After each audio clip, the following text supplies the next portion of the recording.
When I go out to speak at a church, I can look across the rows of people and you can just look down the row and go, she's been there, she's been there, she's been there. Well, hello, everyone, and thank you for joining another episode of Midweek. This week, I have my new friend, Bev Desrosiers, and she is the director of Alpha Pregnancy Center in Reisterstown, Maryland.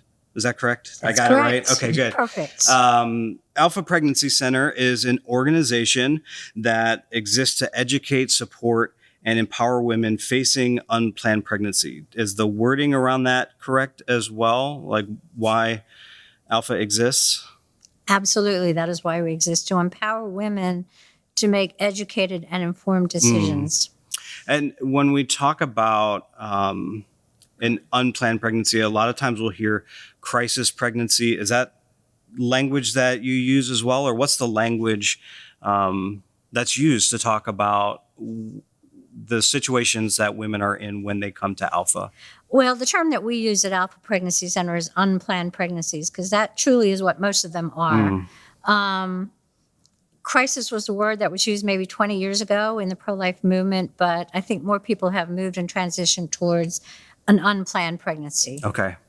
And so again, your organization, Alpha Pregnancy Center, exists to empower, educate, support women facing unplanned pregnancy. But I guess my first question is really why? What was missing about the conversation about unplanned pregnancy and abortion until Alpha came along? Well, I really thought a lot about that question. It was a very interesting question and really made me dig deep. And I gave a lot of thought to what was missing and why it needed to be added. And I think what I came down to is just the basic truth about what abortion really is and what transpires in an abortion, and also what can transpire after an abortion, and sometimes many, many years after an abortion. Women to truly make a good choice need to be informed about what they're choosing. And I think that was the big piece that was missing, the truth. I think that society and media often look at abortion as an easy, quick, safe fix, which is, I believe, in my humble opinion, is deception by omission, because there's so many things that can go awry with an abortion. Yeah. And why is that conversation, you talked about deception by omission. Why are we unwilling, or why is that missing from the conversation? Why is the truth missing? Is it just because it's complicated? I think it's comfortable. Okay. I think it's comfortable. People will argue that abortion is legal, so it can't be wrong. People will argue that it's done in a hospital or a clinic, so it has to be safe. We find at the center that most women don't really want an abortion. They feel trapped into that being their only option. And so it's comfortable to say or not say what abortion truly is about. Yeah.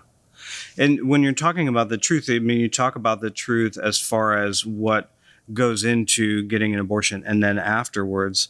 But there's other truth in that as well, as far as the truth of what would happen if you kept your baby, or the truth of what would happen if if adoption became an option for you. So what is the other truth that you point to? Not just, hey, there are some effects to this that you need to know about. There are some effects to abortion that you should be aware of. But what is the truth about the other options? What we love at Alpha is that, and any pregnancy center across the country, is that we're able to present to them life-affirming options. Obviously, the option of adoption. We love adoption. We think it's a wonderful option to bless family with a gift that they can't create on their own for some reason. We used to joke at Alpha that you had to adopt a child to be on staff on the board, because so many of us have adopted children. My husband and I have a daughter who's adopted from Korea. And our office manager has 3 children adopted from Korea. And our office assistant has 2 children that are adopted from the foster system in the United States. So, and the board's the same way. We love the option of adoption. But there's also the option of raising the child. And often that's where the girls stumble because they come into the center and they're afraid and they're confused and they're uncertain and all the negative emotions that go in with finding out you're pregnant when you're not planning on it.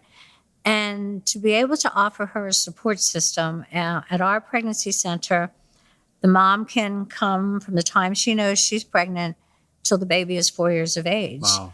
And our commitment to her is that we'll walk this journey with you. We'll make this possible if you want to raise this child. And, the first step is an ultrasound. So there's no charge for ultrasounds. They're all free of charge. And she gets the chance to see the beating hearts. Wow. And sometimes a little bit more depending on how far along she is. But you can see the heart at 6 weeks on our ultrasound machine. And then we offer her counseling support throughout her pregnancy. There's been times where counselors have gone into the labor and delivery rooms with the moms. I've done that personally, and it's like standing on sacred ground watching this little baby being born. And then we have our parenting classes. And our moms can join our parenting classes and be in them for 3 years. They come every single week. They have a lesson on helping to care for their child. We have CPR, we have nutrition, we have car seat safety. And through that, she earns freedom funds, or little play dollars that she can spend in our boutique to help care for her baby. So that's one of our goals, is to support her in her life-affirming choice to raise her baby. Yeah. And we had a conversation earlier about how, in the kind of the pro-life conversation, a lot of it seems pro-birth, right? But there isn't a real concern for what happens to the baby and the mother after the birth. And so what I love about Alpha is pro-life. We really want to support the life of the baby, support the life of the mother, and give them every opportunity to flourish. Absolutely. And we've had a lot of our moms, it's really exciting to watch their lives come together. We've had a lot of our moms go back to school, get their degrees, go on to do great things, because they had that support at a time where it was very, very difficult for them. A lot of them, the baby dad's not in the picture, so he's gone. We find today that they get more support from parents than they used to. I can remember a day where half of the clients would be kicked out of their homes. Mom and dad would say, "You're out." That doesn't happen as much anymore, but it's Alpha's become an integral part of that support system for a lot of our gals, to enable them to continue on with their education or to continue on with their careers and the things they're doing. And that's really exciting to watch. Yeah. Their lives come back together. And how do the women who come in, how do they find out about Alpha predominantly? Because honestly, until I started to come on staff here at LifePoint and talked with some people here on staff, that's how I found out that Alpha existed. So how would women even know to go to Alpha? Well, it's often been said that pregnancy centers are one of the best kept secrets in the community. And that's really true. We don't have a huge advertising budget or anything like that. We do have a wonderful new website, which has been good for us, but we find that most of the girls is word of mouth. Yeah. A friend will tell a friend will tell a friend. We have one gal found us because she found our brochure laying on the sidewalk. Wow. And she picked it up and realized, that to me is a God thing. But I loved it that she found our brochure, picked it up, realized it was something that could meet her needs, and she became a client. Wow. But most of the girls, it's word of mouth. Yeah. And so I want to hear more stories about that kind of the journey and maybe some of the success stories. But, for me, being a man who I won't face my own unplanned pregnancy. And even I think my experience in the church is that there's often a lot of like judgment and criticism for people considering abortion, or maybe they've had an abortion, and maybe where this should be a safe place for those women as well. Like it traditionally maybe has not been. But I think maybe understanding like what are the feelings, I think we think of it as a binary choice of, okay, I get pregnant and now I'm going to have an abortion. But what are the feelings or the thoughts that women come in? Like, I imagine there's a lot of fear that's associated. Their feelings are all over the place. Mm, Some of them, I think, have a cautious hope that this might work out. They might be able to carry their baby. Some of them are just deathly afraid of what's going to happen if mom and dad find out. yeah. We've had gals come in and say, my dad's an elder in the church. My mom is a church organist, if they still have those. I think they do. Yeah, My mom yeah. was a church organist. Things like that. And what we do in the counseling is we approach the needs of mom first. She is in a crisis. If we meet her emotional and physical needs, the rest follows naturally.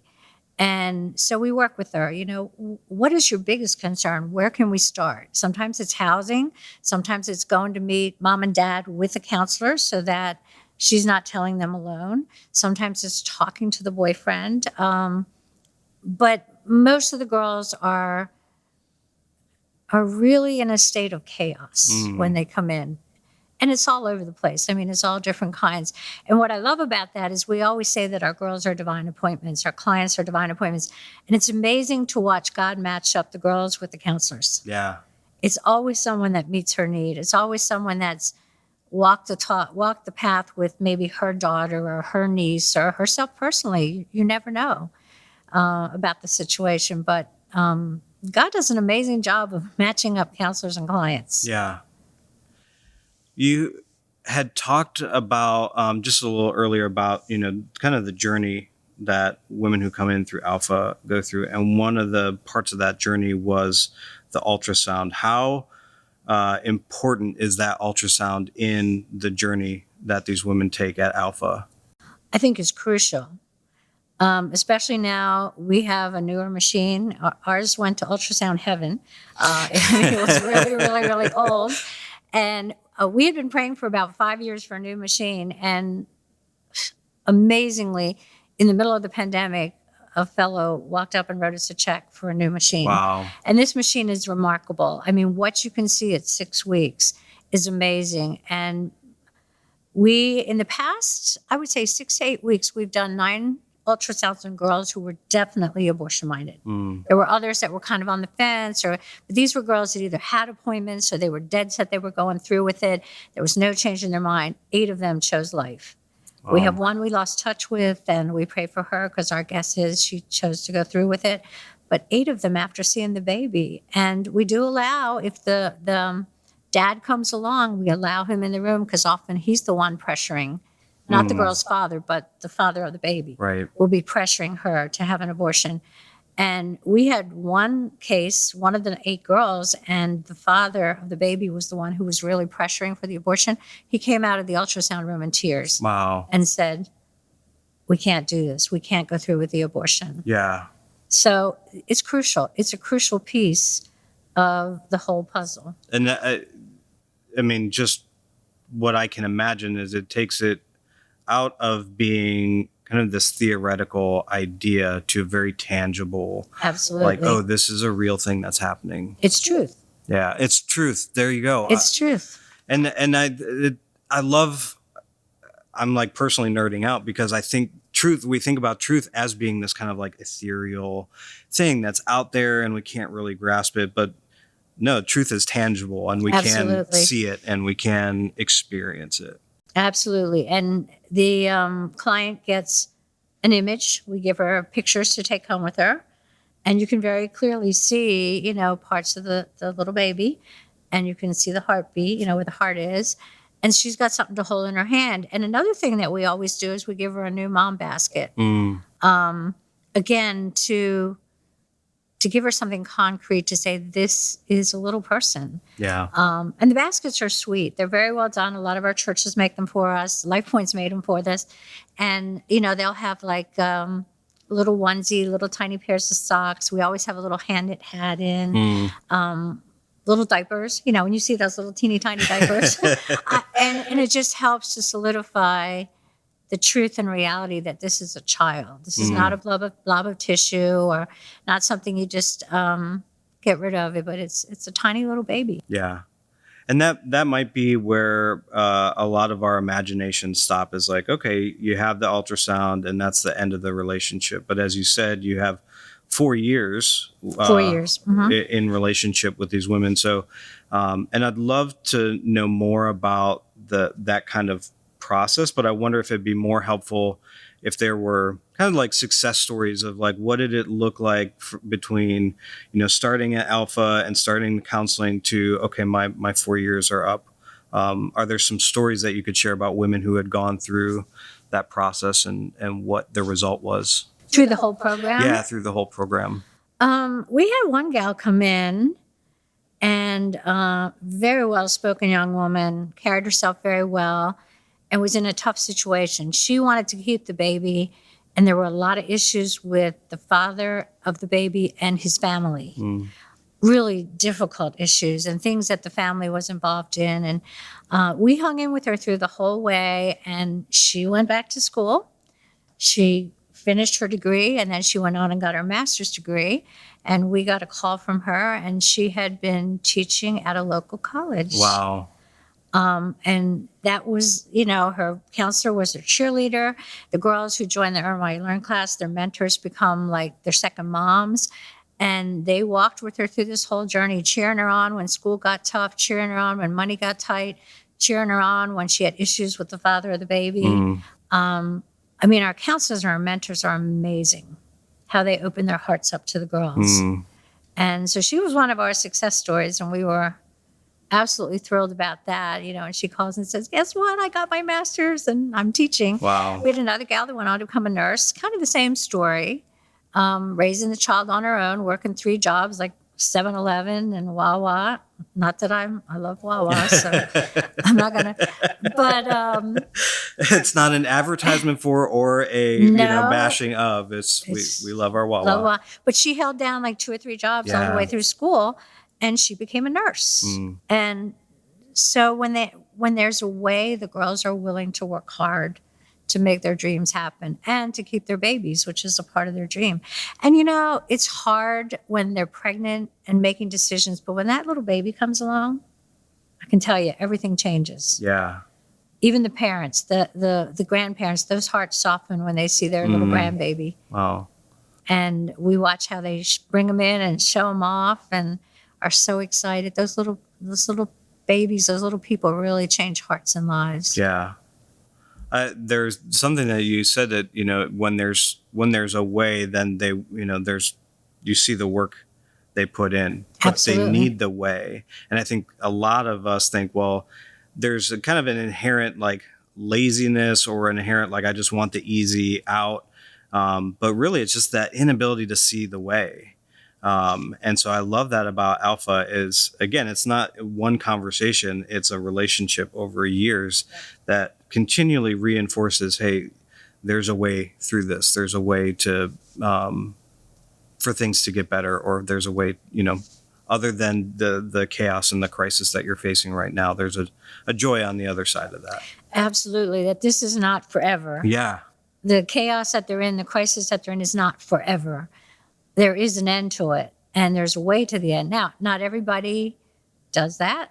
There are girls that fall by the wayside and just struggle with it, but a good number of them really, really work hard to pull their lives back together. Yeah. And along the way, we're building relationships, and what we love there is being able to introduce them to Christ. Yeah. And those relationships earn us the privilege of doing that. The girls trust us. They hear what you're saying. They help themselves. They act on what you're saying. And we've encouraged them, to get involved in local churches, to go to MOPS, to take their children to VBS. One of the things they do in Earn While You Learn is to earn their freedom funds. Well, they get 3 just for coming to class, doing the lesson, and doing the homework. But we offer them other options, and one of them is memorizing scripture. And the first time that was introduced, some of the mentors came back and said, well, they're all just doing it to earn the $1. But you know what? We know what God says about his word, that it will not return void. And some of those women have memorized 70, 80 verses of scripture. And what's neat to watch is as they start hiding them inside in their hearts, they start to change. Yeah. We even have Muslim women that are memorizing them. So that's been an exciting thing to watch as they get involved in churches and MOPS. They love MOPS. And we've had a couple of the gals come here to MOPS and just do some of these things that are life affirming, life encouraging. Again, cheering them on, being a support system. And it's been exciting to watch how God works through that Yeah. in their lives. Yeah. And it's not the, because I think the imagery I have so often is, the picket lines and Bible, like I'm going to hit you with a Bible verse, to make you feel, condemned or whatever. But I think this is the power of God's word, is when you can memorize it, when you can internalize it, then it transforms you. And so it's not just here's a verse, change your life around. It's read it, memorize it, meditate on it, and then let Christ slowly do that transforming work in your life. I just love that.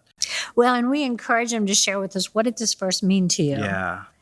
And it's like oftentimes in our lives, we find a verse that means one thing here, and as we grow and change, that verse gets deeper and deeper and deeper. So it's really, again, a privilege to watch how this works in their hearts, and to hear what it means to them, including the Muslim girls. Yeah.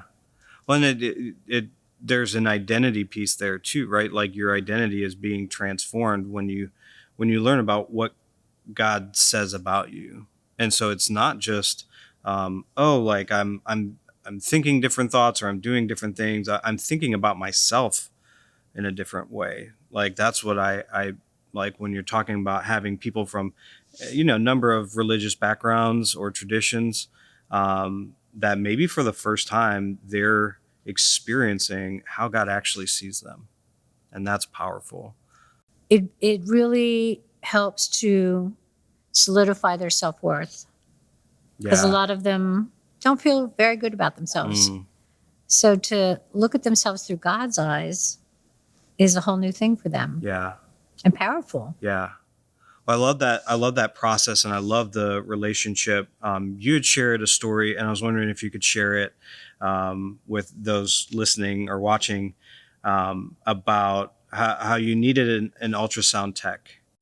Sure. But we had a gal come to our center, and she had a whole lot going on. She was living in her car, not a lot of family support, really struggling with a lot of things, and possibly pregnant. Well, her test came up positive, so she was pregnant.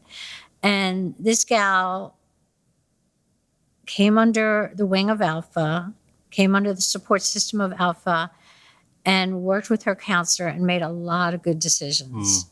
She worked hard. She chose life. And we saw her through the first couple years of her pregnancy. And then, as many things happen in life, you part ways, relationships change, and people move on. And so we had lost contact with her. And in the meantime, life at Alpha went on. We had an ultrasound machine that we had prayed for and just received. And we had every piece of the puzzle but an ultrasound technician. And so we had been praying, Lord, you know what we need. And we got a phone call one day. And the gal on the other end said, Miss Bev, I don't know if you remember me, but my name is, and, she shared who she was. She said, and, I went back to school. I finished. I graduated. I just got certified. I want to do something for Alpha. Could you use an ultrasound technician? Well, here's this precious, incredible, wonderful gal who we first met in a car, pregnant and alone. And she had pulled her life together. She was on fire for the Lord. She had her degree in sonography, and for several years she did our ultrasounds. And she said, Miss Bev, I pray over every baby I do an ultrasound on. And she just blessed us beyond measure. And she was probably there for 4 or 5 years and then moved. And when she moved, we lost her as our technician. But in the meantime, married the baby's father, had 2 more children. And we recently reconnected because she's back in the area working at one of the local hospitals, and she has agreed to train our new technicians on our new ultrasound machine. That's fantastic. So God has brought her full circle, and she is passionate for the Lord. Yeah. Just absolutely loves the Lord. And what she does for a living is she does ultrasounds on pregnant women. Yeah. Wow. So That's amazing. So really great, kind of success stories from going through the program. But I wonder, what does the process look like, or what does the program look like for post-abortion care? we have an amazing woman, Heidi, who has pulled together a little team of post-abortion counselors. And I'll tell you, she has such a heart for these women. And so many women struggle after their abortion. The shame and the guilt just paralyzes them. And I just marvel at how Heidi teams up with God and with these other women and works the post-abortive women through the crisis. They journal together, they pray together. We've had little memorial services already for the aborted babies.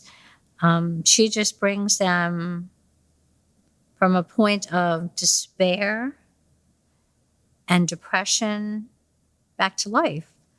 Heidi's led 8 or 9 teams to the Ukraine to do post-abortion counseling training, and she'll always take a picture of the women before and after they've been through. And you look at the first picture, and the women, their eyes are dead. They look like the walking wounded, and they're just surviving day by day. And you get to the end of their counseling and their training, and it's like they've been reborn. Their eyes sparkle. They've got big smiles. They understand who they are in Christ and what He's done for them. And that's why if we have a client and we lose her to an abortion, we always encourage her to come back, because there will be wounds, there will be hurt, there will be shame, there will be guilt. And yes, counseling can take her so far, but what brings her the rest of the way is the Word, is standing on what Christ has done for us. And so many women put abortion in a different basket of sin than any other sin. And the bottom line is sin is sin. Yeah. The blood was shed on the cross for all sin. And when these women are able to bring their deep, dark secret out into the light, it loses their power. And that's when God starts to use them for amazing things. One of the gals who's been through the post-abortion counseling has written a book that's been published on post-abortion. Another one has been instrumental in putting together the Jesus films. We have another gal who was a client who shared how she went on a mission trip and helped lead 51 people to the Lord. It's just amazing to watch God heal these hearts and then watch Him use these people to further the kingdom. Yeah. And they carry a lot of credibility because they've stood in the shoes of a girl facing a crisis pregnancy center or an unplanned pregnancy center. Yeah. So it's powerful stuff. I wonder how the church can be a safe place, because I feel like maybe the idea that my sin is too great, maybe the church has caused that feeling, or they're the way that we have either built or not built relationships with women who are considering an abortion or who have had an abortion. What makes church feel like an unsafe place, if you can answer that? I think women are afraid they'll be judged and spurned. And again, their sin put in a different basket than every other sin. When I go out to speak at a church, I can look across the rows of people and you can just look down the row and go, she's been there, she's been there, she's been there. And I think that their shame and their guilt, if they're not allowed to seek the healing, really stifles their potential. I think that church needs to be a safe place where they can share what's happened to them, the hurt that's been done them, the betrayal. I mean, when she loses a child, she's lost a piece of herself. And the church of all places should be a haven where she can go to seek healing. Yeah. Through the cross. And what's our opportunity? How, because I, the flip side of that would be like, okay, we want to change. We want to be a safe place. And so what we're going to do is we're going to announce, hey, we're a safe place if you've had an abortion. So that's kind of like the far end. So how do we slowly, like, what's our opportunity to slowly become a safe place where there's compassion and, people feel the ability to bring their story? That's a hard question. Yeah. Because it has hard answers. I think part of it is being careful about what we say and how we say it. And by that, I don't mean backing down from the truth by any means, but to have a casual conversation with a group of people and say, if a woman has an abortion, she's murdered her child. She's a murderer. Well, it's something that we know, but now you've stuck a knife right in her heart. It's how can she ever share and be open about what's happened to her when she's already been judged as a murderer? I don't know if I'm explaining that well or not. No, I think that's great. It's being sensitive and also putting out there that there are options for healing. Yeah. There are ways to find peace and wholeness again and forgive yourself. That's the biggest thing we see women struggle with at Alpha is forgiving themselves. A lot of them might say after a while, well, I believe God forgives me, but I can never forgive myself for what I did. And they have to learn that is an option, a choice. I mean, Christ forgave us, and you're saying you can't forgive yourself. Yeah. And that's a big struggle. So it's a very tricky question with a very complex answer. Yeah. I think that's a great start, is to not be so casual with the conversation and to be careful with the words that we use, because there's you told a story of, if a woman has an abortion, she's murdered her baby. That's one story. The other story could be, here was a woman who experienced a lot of fear, a lot of chaos, and didn't have a way. Both of those are stories, but the way that you frame the story really has a different level of compassion and understanding and empathy of, like, if I put myself into that person's shoes, it's really easy for me to judge, in the armchair and say, well, I would never make a decision like that. Well, my life isn't anything like the other person. So understanding that what you think is kind of a universal thought or a universal idea, like there's somebody in the room and maybe in that group who's either considered or has had an abortion, and you just don't know it. And now you'll never know.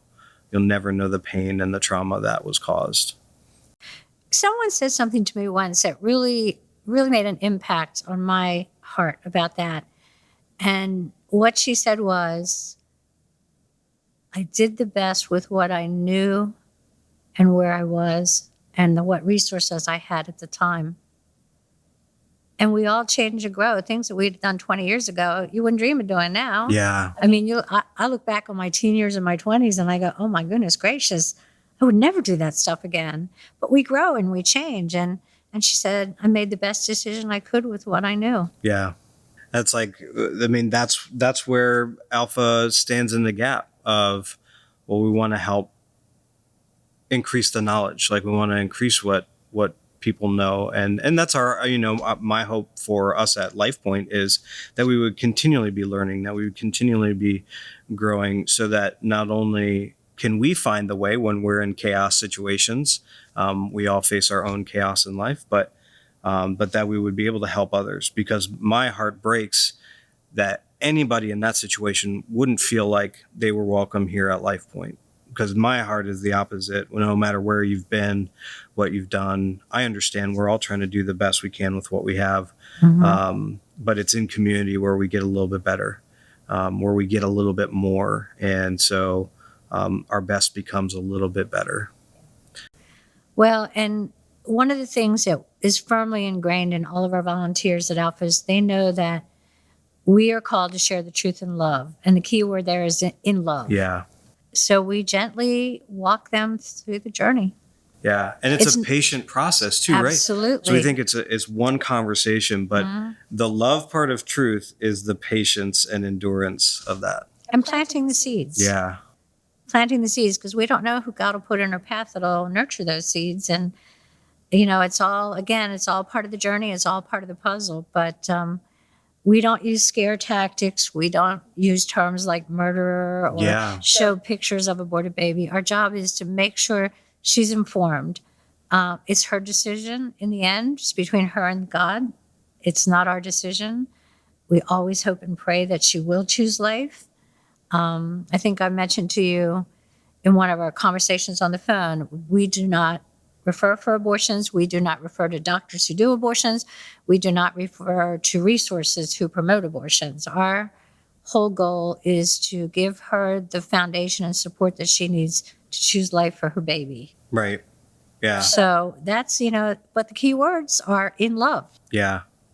Yeah, and you've seen firsthand especially because of the post-abortion care that you provide, the effect of that. So it's not like you're coming from there's probably this pain or trauma that's caused. Like, no, you've actually seen women in situations where, I think we've had conversations about where you kind of categorize it as almost PTSD that's experienced Absolutely. through this, and that. If you have that kind of language, if you're like, okay, a woman going through that is experiencing PTSD, now I have a framework for just how complicated the emotions and the physical healing, the mental healing, the spiritual healing that is involved in that. And that takes a lot of time. A lot of time. Heidi's worked with some of these gals for 2-3 years. Yeah.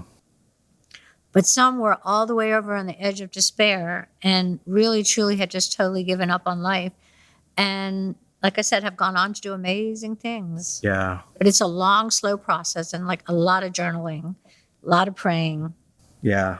With education, is there an increased confidence to make good decisions? Absolutely. Because if you make an appointment for an abortion, they're not going to explain to you how they're going to do it or what's going to happen or show you the instruments or any of that. So you really have no awareness of what's going to transpire during this surgery. I don't know about you, but if I'm having surgery, I want to know everything that's going on. Yeah. Most times when a woman's facing an unplanned pregnancy, she just wants to fix the problem or be able to carry her baby if she has support. But I have a friend that maintains if they showed one abortion on TV, that would be the end of it. When people really understand and know the truth. And again, we don't use scare tactics. Right. It's very matter of fact, clinical. This is what happens. This is, in a very simple but truthful way. Yeah. Is there any counseling, or do you point the fathers in a direction to say, hey, like you can be a part of supporting the mother in this, or is it really just, we're concerned with the mother and the baby, and the father is allowed to be in certain parts of this? We strongly encourage the dads to be a part of it. And at one point in time, we had a very healthy dads group, which was actually led by someone from Life Point Church. He had 13 or 14 men in the group, and they had a curriculum they used, and they gathered every week. And it was wonderful. It went for a season. What we ran into is transportation issues, because now we have dad out on one night and mom out on another night. Yeah. And a lot of them only have one car, if that, or they're taking a bus. So what we've done is we've allowed the dads to join the classes. Oh, wow. They can come to class with mom, and mom can bring the little guys if she's got children. So the baby can come, or the toddlers, whatever. And if dad comes to class, mom gets double freedom funds. Oh, wow. If dad comes to class, dad does the homework, dad watches the video, then mom gets double the freedom funds for the children. And we have a number of dads that are coming right now. Yeah. And we strongly, strongly encourage that. And we encourage them to get involved with things in churches that will support and strengthen family units. Yeah. And my hat's off to the dads that have stuck around. Yeah, absolutely. Yeah, we probably have about 8 or 10 right now in the class. Has that been a shift, over time too, where you talked about, hey, families weren't very supportive, years ago, and now families they're a little bit more compassionate.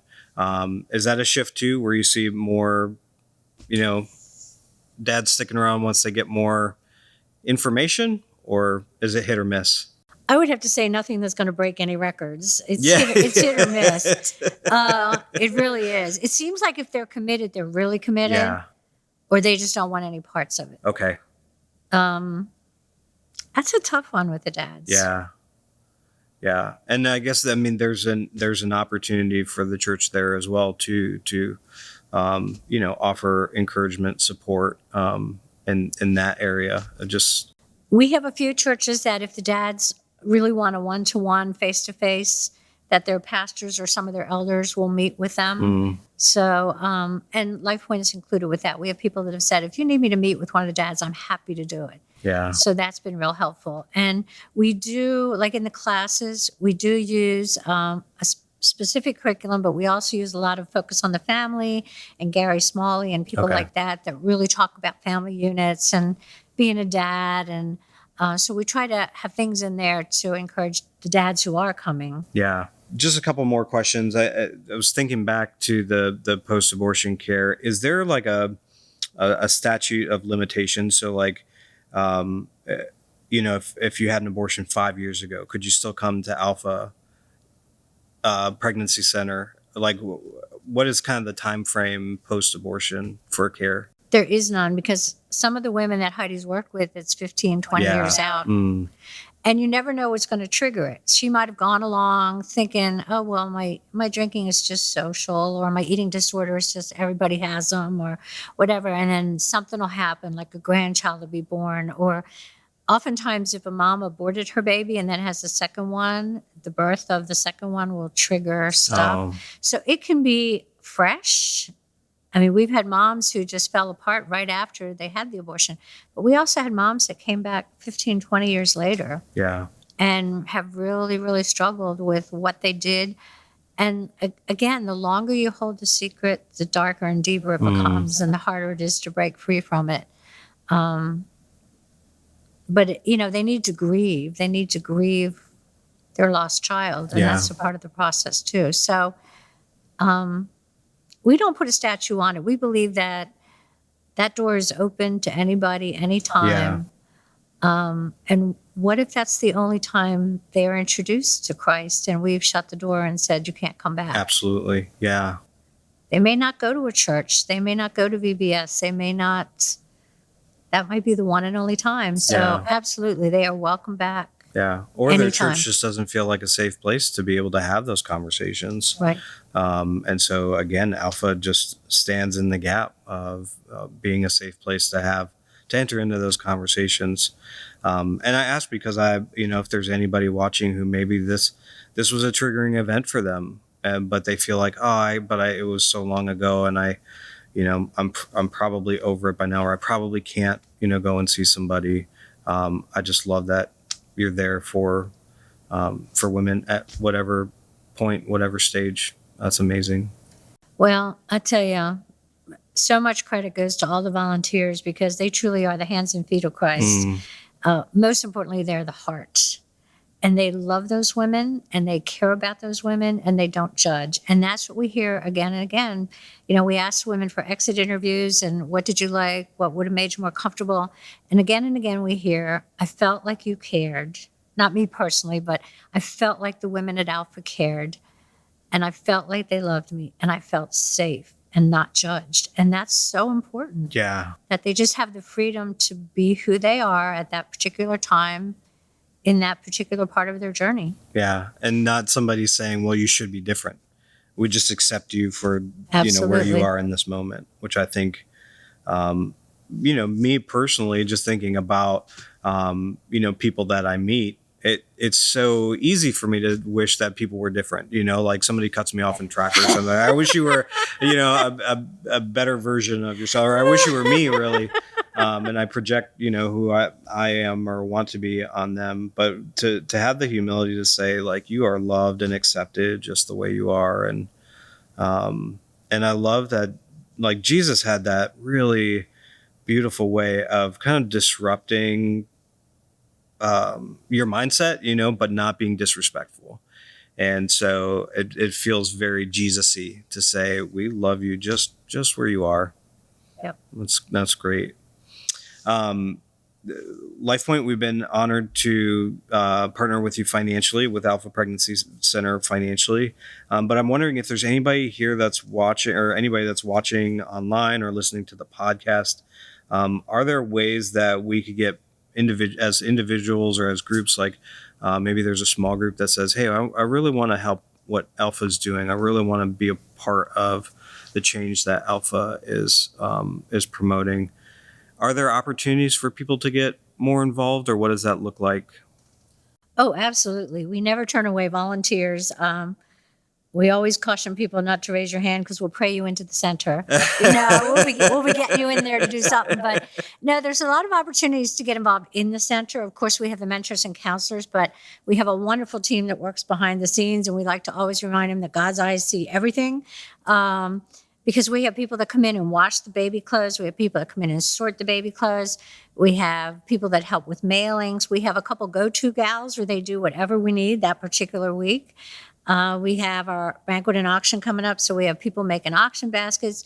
We have churches who make us new mom baskets. And we have had in the past a lot of different people in small groups come in, and they'll do things like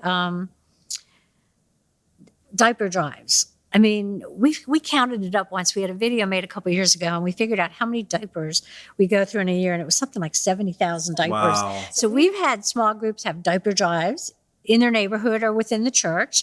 We've had small groups that had clothing drives because we use all of our clothes and all of the things we give our moms are in pristine condition, but some are gently used. So we've had people that have done clothing drives through their neighborhoods or in the church or MOPS to gather gently used clothing and toys for the children. We've had small groups who sponsor families for Christmas. That's a biggie. We always have a big Christmas party. We want to make sure all of our Alpha babies have something at Christmas. And so we've had people do toy drives. So there's a lot of different ways. Yeah. And we always encourage people, if you have an idea that it's something we don't currently do, let us know, because some of our best ideas came from things we never did before. And someone went, oh, well, how about? And it's like, you know what? Yeah. And then on the holidays, we try to do something for the moms. Like on Easter, we do the resurrection eggs with them. So they have those for their children to take home. And we do a little brunch. On Mother's Day, we try to have some little gift for them. Yeah. So, and typically now, the pandemic's changed everything for now. Yeah. But typically we have about 55 to 60 moms in our classes. Wow. Right Okay. now, they're loving life because they're all doing Zoom. Yeah. And they go, but I don't have to get dressed. I just get with my pajamas. And Yeah. But typically we have about 55 moms in our class. Okay. And then kind of recurring resources that you mentioned diapers. Is formula a part of that? Diapers, wipes, formula and toiletries like baby shampoo Okay. are the things we have always promised our moms we will have for them. And if we need to, we go out and buy them. Yeah. Other things, we never know what toys we're going to have. We never know what books. We never know what clothing. But overall, God is very generous. And we always have an abundance. I think I told you before, when the shelves empty, they fill up. Yeah. Yeah. And God's always faithful. Always. Yeah. That's amazing. It's been such a pleasure getting to know you. I mean, we've just met recently, and a pleasure getting to know more about Alpha Pregnancy Center, which I hadn't realized was right like in my back door. And Literally. And then back door of LifePoint Church, I mean, right down the road. And love what you guys are doing. And I would love to meet like all your staff, but I give them a big virtual hug, and know that you and Alpha Pregnancy Center, your moms, the children there, you're all in my prayers. I love what's happening there, and the truth and love is really special. So thank you for coming on, for sharing your heart, sharing what you guys do, and just sharing the hope that women are finding at Alpha Pregnancy Center. Well, and my heart goes out to LifePoint because the people at LifePoint, the folks here, have been a wonderful support, both in prayer and gifts and finances for years. I remember having a baby shower at Trisha Duke's house. Wow. Yeah, we go way, way back. And, I always encourage our supporting churches that God has just used you to bless others and to encourage life and to protect life and to provide for life. And I think it'll be so exciting when we all get to heaven one day and all these wonderful folks at Life Point get to see all the children that are there because of them, all the moms who were cared for because of them, and just how God changed the face of eternity because they Yeah. were faithful, they were generous, they were obedient, and God used all that. Yeah. So that's really great. you're a big part of this ministry. We could not do it without our churches. And we especially love the prayers. And right now, because there's a lot of spiritual warfare going on with Yeah. the whole life issue. Yeah. But I just feel so honored and blessed that Life Point is a part of Alpha and that we have that wonderful support behind all we do. Yeah. So thank you. Well, here's to many more years of partnership and many more years of stories of God's faithfulness and his love for his children.